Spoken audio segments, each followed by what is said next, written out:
Sopir truk Muhammad Ali yang menabrak beberapa kendaraan di Muara Rampak, Balikpapan, Kalimantan Timur ditetapkan sebagai tersangka. Saat ini status sopir ditetapkan menjadi tersangka ya, kata Kapolda Kaltim Irjen Pol Imam Sugianto, Jumat tanggal 21 Januari tahun 2021.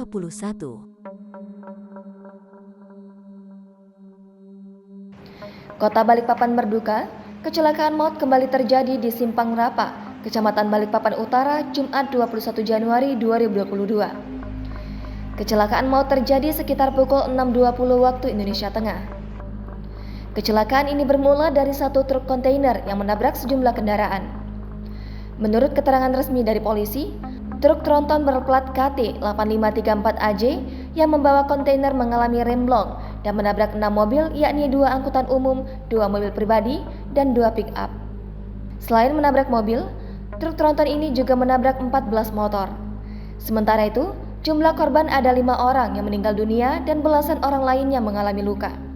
Pengemudi atau sopir truk tronton tersebut adalah Muhammad Ali, warga Jalan Tanjung Pura, RT 022, Kelurahan Telaga Sari, Kecamatan Balikpapan Kota, Balikpapan.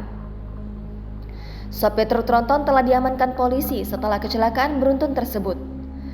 Berdasarkan keterangan sopir truk kepada polisi, sopir truk tronton keluar dari parkiran di Jalan Pulau Balang, kilometer 13, Kelurahan Karangjoang, Balikpapan Utara sekitar pukul 5.00 waktu Indonesia Tengah.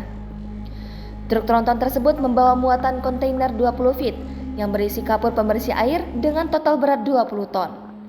Muatan tersebut hendak diantar ke Kampung Baru, Balikpapan Barat. Tiba di depan Raja Wali Foto yang berada tepat di kilometer 0,5 Jalan Soekarno-Hatta, Balikpapan, sopir truk sudah mulai mengurangi persneling dari 4 menjadi 3. Kemudian saat di depan Bank Mandiri, rem mendadak tidak berfungsi dan truk tronton meluncur laju. Akhirnya, menabrak kendaraan di depan yang sedang menunggu lampu merah traffic light Simpang Muara Rapak. Yang ditabrak pertama kali adalah pengendara sepeda motor menyusul kendaraan lain.